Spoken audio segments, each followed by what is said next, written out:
لومړی دا وګورئ.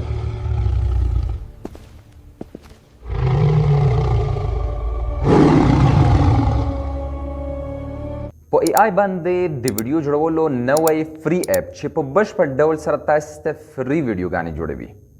نو د ویډیو د پیل څخه مخکې ویډیو سره لایک، ملګرو سره یې هم شریکه کړئ.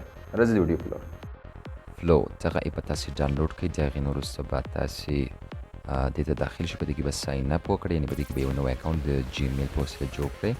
د اکاونټ جوړولو وروسته به تاسې راشئ دلته نیو اپشن باندې به کلیک وکړئ.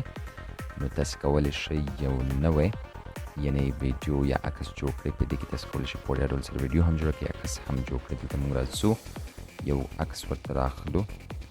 زه دغه عکس باندې کلیک کوم، دا ورته انسرټ کوم. د هغې نه وروسته د عکس د ایډ کولو وروسته موږ دلته ورته خپل پرامپټ لیکو. پرامپټ ډېر اړین دی. کله چې موږ تاسې په ای آی باندې یو عکس یا ویډیو جوړوو، دې په خاطر پرامپټ لیکل دا ډېر مهم دی. پرامپټ باید هر اړخیز وي.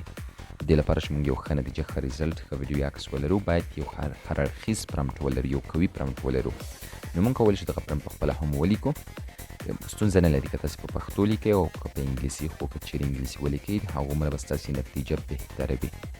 او بل تاسې کولی شئ د یو ښه پرامپټ لپاره، یو ښه پرامپټ لیکلو لپاره تاسې د بل ای آی ټولز څخه هم استفاده وکړئ.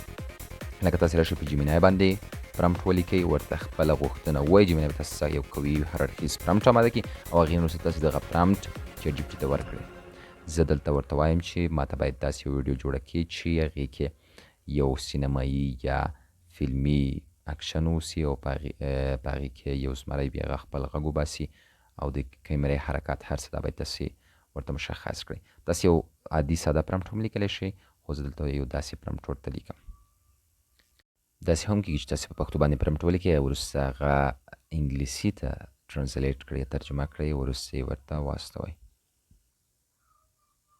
ګورو په تمه کېږو، زموږ او تاسې ویډیو جنریټ کېږي. دلته موږ سره لږ ټیم نیسي تر څو ویډیو جنریټ شي. نو انتظار کوو.